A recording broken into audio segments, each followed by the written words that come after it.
Hi, criminal law today. I was on call for the first time this semester. It's been, 5 weeks now?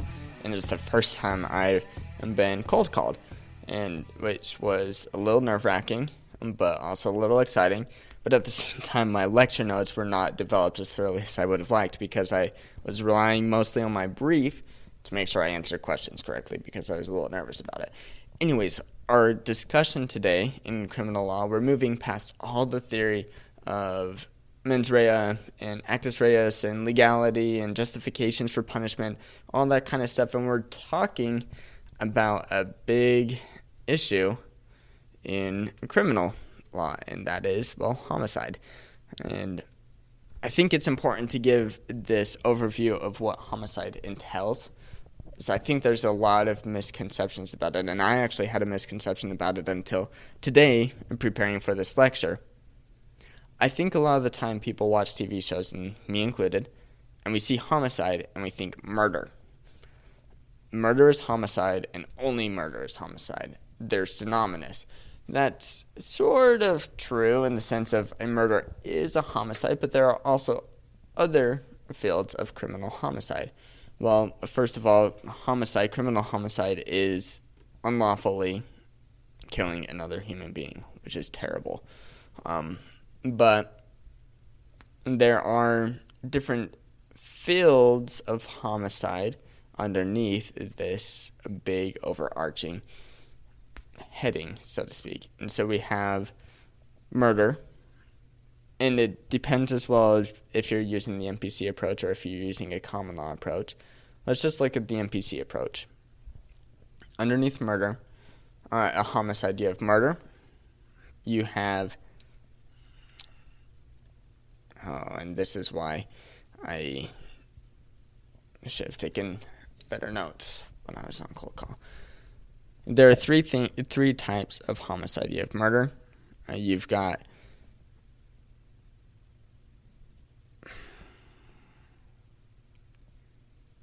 manslaughter, and you have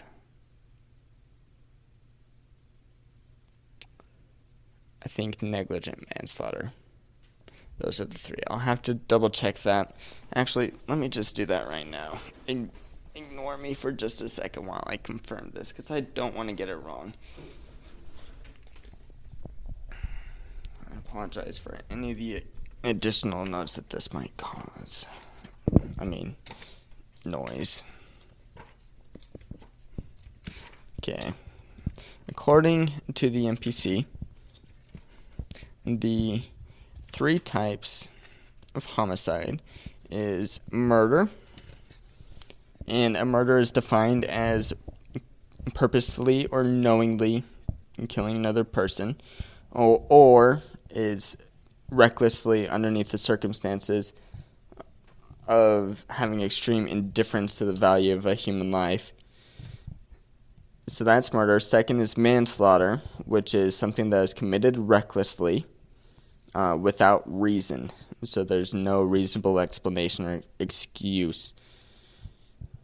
Okay, and then we have negligent homicide. I was close, but I was wrong. And this is pretty much everything else. A homicide that is committed negligently.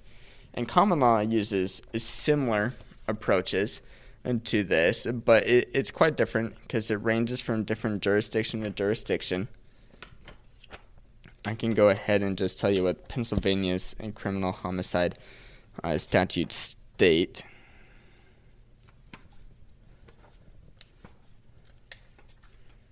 And the reason why I'm using Pennsylvania is just because that's what we read.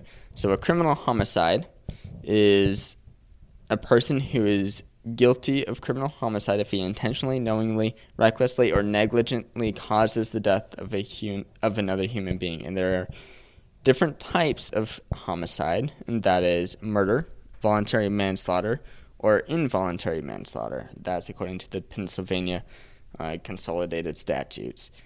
And it goes on to discuss what's a murder, murder of the first degree, murder of the second degree, versus the MPC where it's only one murder. There's no different degrees of murder. There's definitions for voluntary manslaughter, which is killing another person with unreasonable belief. Let's just say that. And then involuntary manslaughter, which is being reckless, which if you notice in the NPC, that's just manslaughter.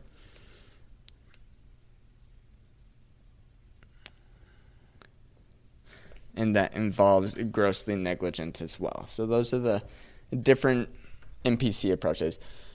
I'm going to just try in common law approaches. Let me just try and sum that up very quickly because that was a lot and it was probably a little confusing. Common law and NPC approach have differences of how murder and homicide is defined. My whole purpose of bringing this up was to say homicide is not what we expect it to be. There is homicide as a big overarching category, and there are different types of homicide: murder, manslaughter, negligent, homicide, things like that. That was the whole point of bringing that up, and I apologize for taking a whole roundabout way of getting there. Let's talk about the deliberation premeditation formula, and this is strictly going to fall underneath common law because common law deals with this deliberation and premeditation, and the NPC doesn't consider it at all. So, State v. Guthrie, what happened here is that I'm going to try and keep this as ungraphic as possible, so I won't go into the facts of the case. But I'll talk about the rule that we learn from this. We're looking at how you define willful, deliberate, and premeditated according to the common law. This requires an element of developing an intent to kill somebody and then being fully conscious of that intent and that intent will result in killing somebody. And that needs to happen before the result occurs.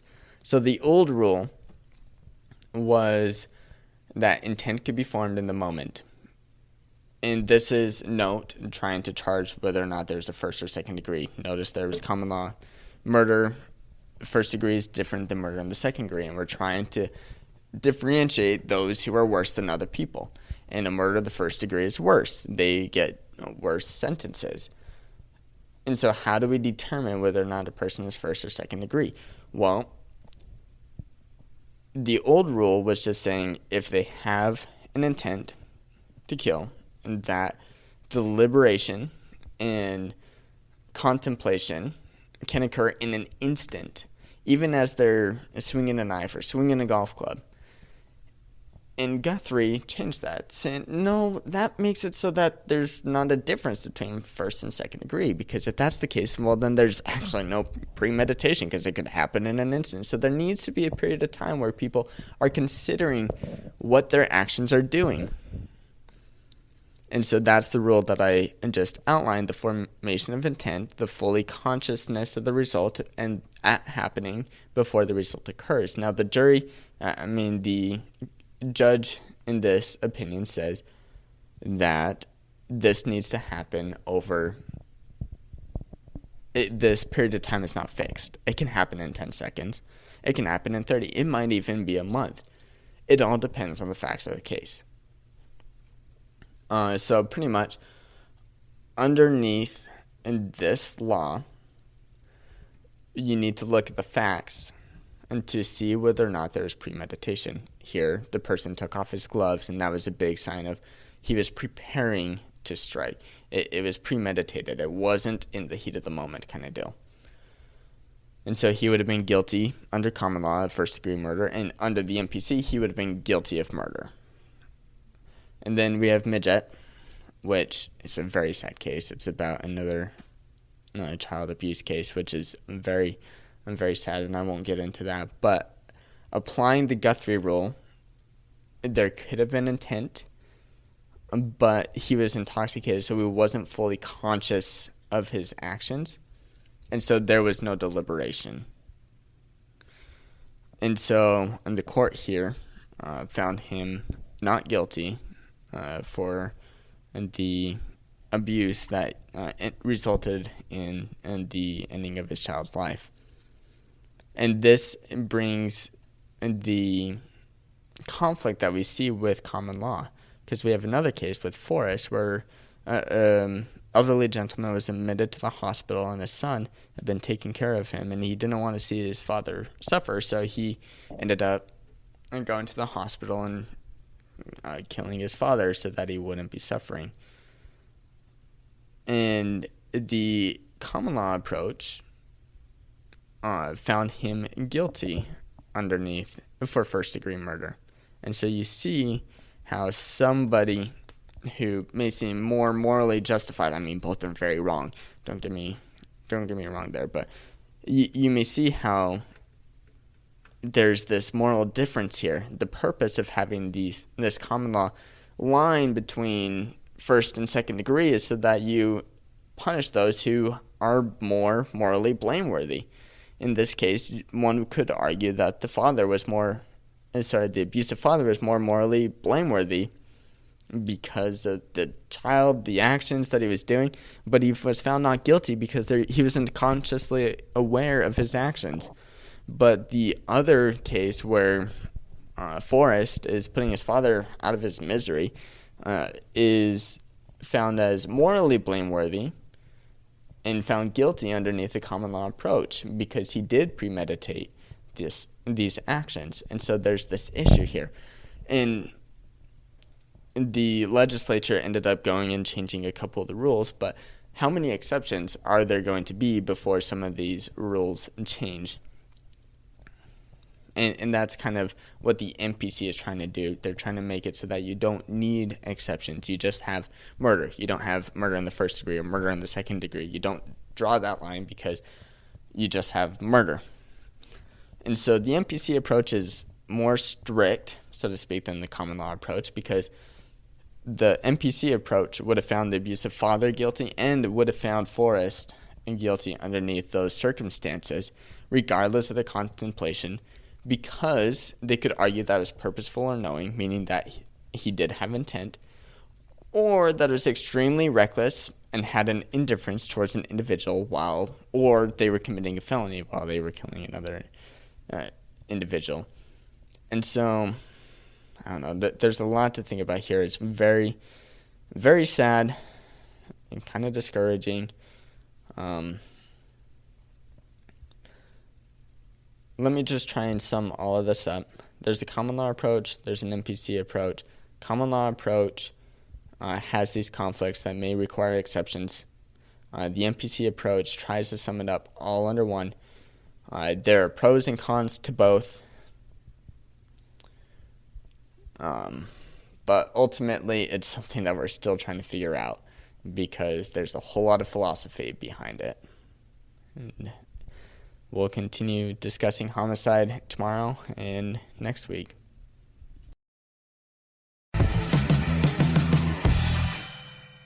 Thank you for listening to this episode of The Law Schoolers. Before I let you go, there are 4 things I want to say. The first thing is if you enjoyed these episodes and if you enjoyed the website, I would invite you to go and join Law Schoolers Pro. And you can do that by going to lawschoolers.com/join. It's a way for you to support us, but there's also a lot of features there that I think you will enjoy. Second thing is that nearly all of our episodes are unedited. The only ones that aren't are pre-law materials, and the reason for that is so you can actually see the legal material in its raw form as I'm learning it as well. The third thing is that the information contained in these episodes are specifically only for educational purposes. They're not to be used as legal advice, and with that, the fourth thing is if it is used as legal advice, we are not liable. That is, Law Schoolers is not liable for any legal outcomes. Thank you again for enjoying the show. Have a good one.